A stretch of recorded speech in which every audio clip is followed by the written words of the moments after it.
February 22nd, 2026. Highways were barricaded with flaming vehicles. Shopping centers were entirely engulfed in flames. And airports got evacuated in mass panic with all the flights delayed. The worst part, the government appears powerless to stop the chaos that was happening in multiple cities. This is the hunt for the infamous cartel leader, El Mencho.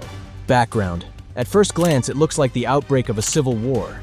But this coordinated wave of violence that was erupting around the whole country represented a desperate and furious reaction to a single explosive piece of news that just broke. Nemesio Oseguera Cervantes, also known as El Mencho, who was the leader of the powerful Jalisco New Generation Cartel, was just killed. After years of intensive international manhunts, with billions of dollars spent on international operations and countless failed attempts to locate him, one of the most popular drug lords in modern history finally met his end.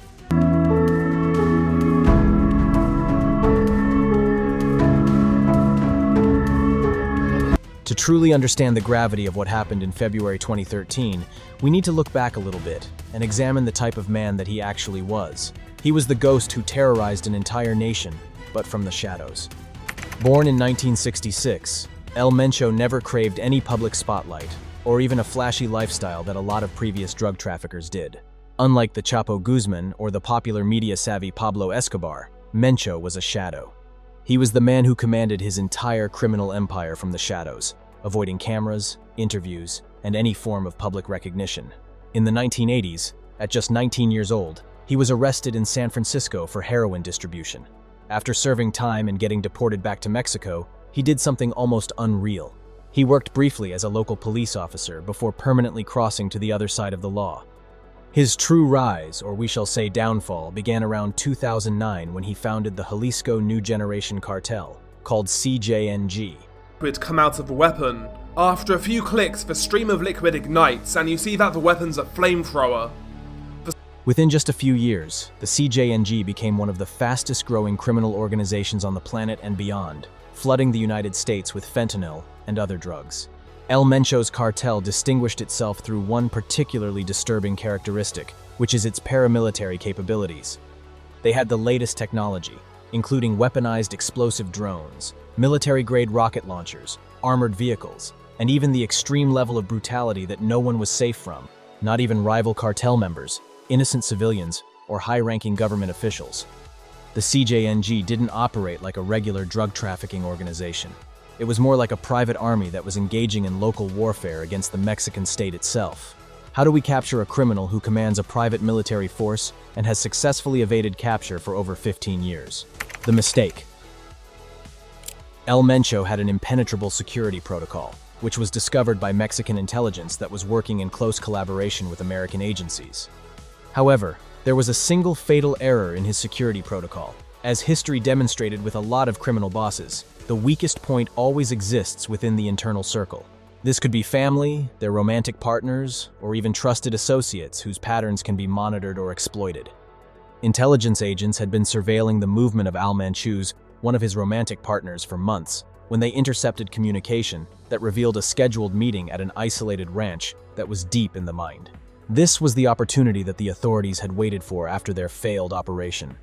If you want to understand how the world's most wanted drug lords and criminals finally fall, hit that subscribe button right now because the details of their operation are absolutely wild. The operation to capture Mexico's most powerful cartel leader, known as El Mencho, unfolded in a small town near Guadalajara. This operation was called Operation Ghost, and in the hours before dawn on February 22nd, the trap was already set with overwhelming military force. Mexican special forces and infantry units, supported by combat helicopters and surveillance drones, completely surrounding the remote mountain area.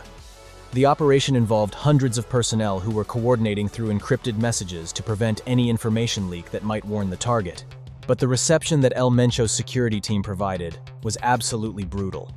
His own personal bodyguard unit, the former military personnel who were trained in counterinsurgency tactics, immediately opened fire with grenade launchers, heavy machine guns, and even military rocket-propelled grenades to cover their boss's escape route.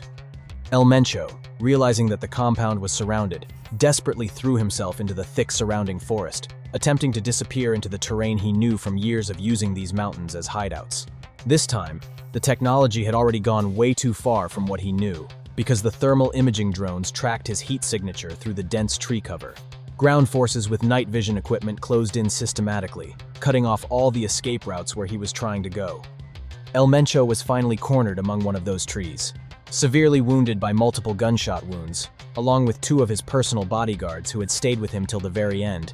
He was captured alive, but was in critical condition. The army has confirmed the death of one of the country's most feared drug lords, known as El Mencho, caught and killed in a dawn raid. The death. Mencho had an impenetrable security protocol, which was discovered by Mexican intelligence that was working in close collaboration with American agencies. However, there was a single fatal error in his security protocol. As history demonstrated with a lot of criminal bosses, the weakest point always exists within the internal circle. This could be family, their romantic partners, or even trusted associates whose patterns can be monitored or exploited. Intelligence agents had been surveilling the movement of El Mencho's romantic partners for months, when they intercepted communication that revealed a scheduled meeting at an isolated ranch that was deep in the meeting. This was the opportunity that authorities had waited for years of their failed operation. If you want to understand how the world's most wanted drug lords and criminals finally fall, hit that subscribe button right now because the details of their operation are absolutely wild. You see, his rise hadn't gone unnoticed beyond Mexico's borders. For the United States government, the Jalisco New Generation Cartel wasn't just any other criminal organization. It represented a direct threat to national security because of the amount of drugs they were transporting to the United States.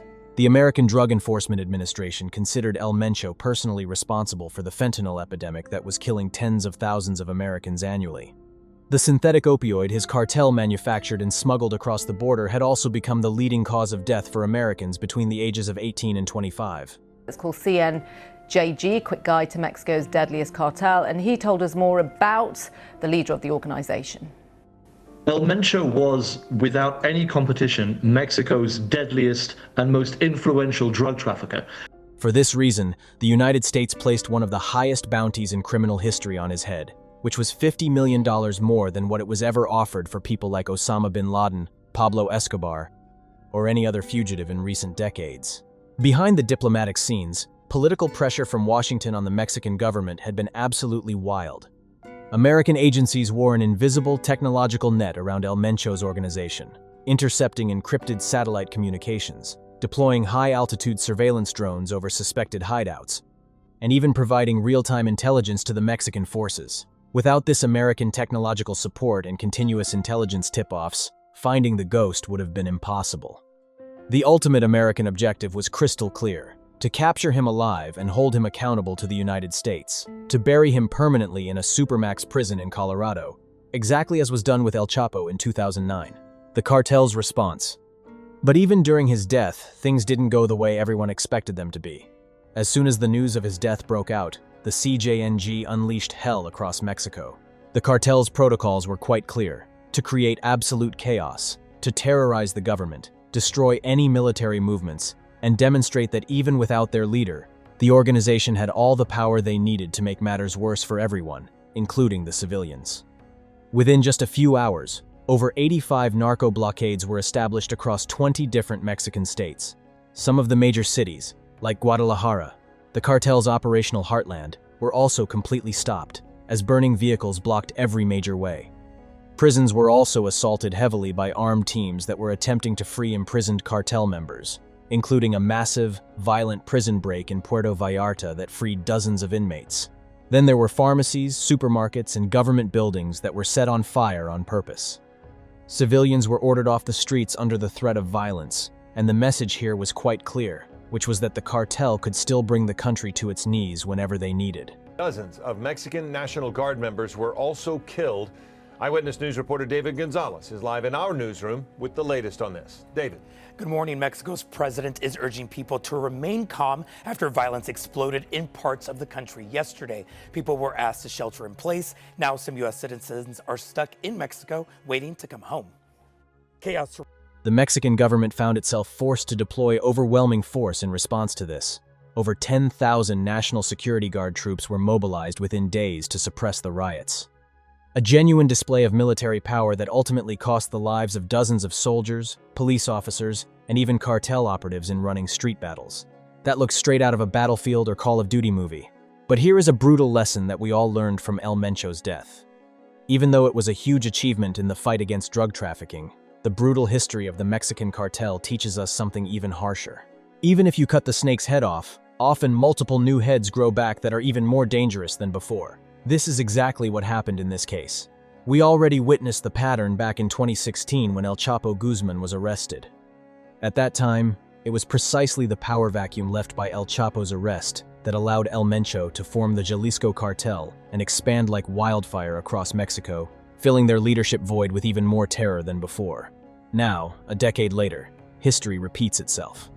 The absence of an authoritarian and centralized figure like Mencho will certainly trigger a huge internal war of succession within the organization, but now that the ghost has already been killed, who will get control of the New Generation Cartel?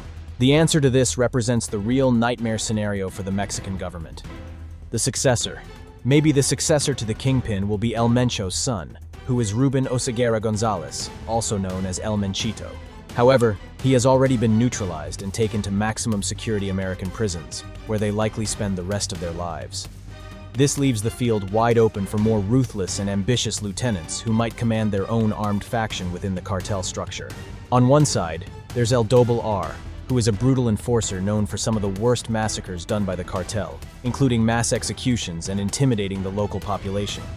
On the other side, we have El Mencho's stepson, Juan Carlos Valencia Gonzalez, who commands the cartel's elite tactical assault group, known as Grupo Elite, which is a paramilitary unit equipped with military-grade weapons and training. Currently, he's the one in charge for the group itself, but for how long?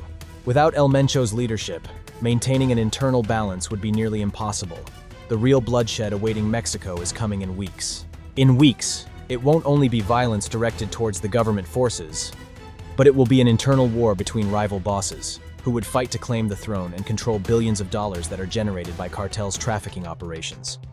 For now, the most likely scenario is that there would be a huge internal disconnect where rival factions of the CJNG will battle for control while competing with cartels like the Sinaloa Cartel, attempting to seize their disputed territory during all this chaos. The result will most likely spike violence in multiple armed groups who will compete for supremacy, with civilians being caught in the crossfire. If you enjoyed the video, please subscribe to the channel and ring the bell icon for more deep dives like this one.